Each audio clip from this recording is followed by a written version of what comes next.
से था, मगर बूढ़े किसानों के लिए ये महज एक झील थी जिसे वो बरसों से देख रहे थे। अफजल एक मेहनती किसान था। एक दिन जब उसने अपनी खशक होती हुई तरबूज की फसल पर नजर डाली तो उसने झील से पानी लेने का फैसला किया। गर्मियों की शिद्दत ने उसकी फसल को तबाही के करीब पहुंचा दिया था और कोई दूसरा पानी का जरिया मौजूद न था।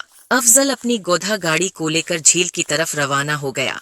जब उसने अपने ड्रम सर्ख पानी से भरे तो उसने महसूस किया कि ये पानी कितना चमकदार और जिंदा महसूस होता है, जैसे सर्ख मोती।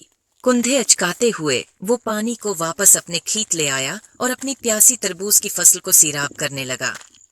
कुछ दिन गुजरे और देहाती अफजल की गैर मामूली हरकत पर सरगोशियां करने लगे। वो दूर से देखते रहे, किसी आफत की तवक्का करते हुए, लेकिन कुछ गैर मामूली हुआ। तरबूज जो मरने के करीब थे बढ़ने लगे। वो अफजल के देखे गए तरबूजों से कहीं ज्यादा बड़े और मीठे हो गए।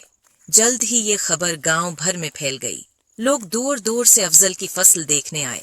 जल्द ही वो अफजल के तरबूज खरीदने के लिए आने लगे, जो अपनी अनोखी मिठास के लिए मशहूर हो गए थे। जीप की सादा जिंदगी बदल गई। वो एक मशहूर किसान बन गया, मगर वो अपनी आजिजी और मेहनत से बाज न आया। जबकि बाकी किसानों ने अफजल की फसल से जलना शुरू कर दिया था।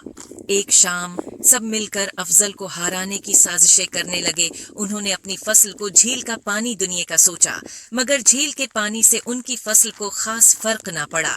फिर किसानों ने तरबूज को इंजेक्शन लगाने का सोचा और वो अपने तरबूज को इंजेक्शन लगाने लगे, मगर इंजेक्शन से तरबूज खराब होने लगे और इस तरह किसानों की सारी फसल तबाह होगी। किसानों की दिलचस्पी बढ़ गई और वो झील के राज जानने के लिए अफजल के पास जाने लगे।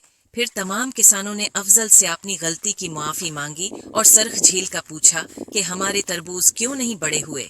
तो अफजल ने इन्हें अपने दादा की बात बताई कि ये झील सिर्फ नेक और मेहनत करने वालों की मदद करती है।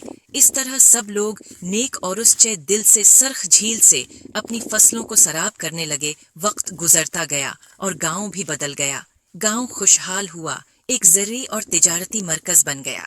झील जो कभी खौफ का बास थी, अब खुशहाली और जिंदगी की अलामत बन गई। उम्मीद है आपको स्टोरी पसंद आए होगी। Thanks for watching. Please like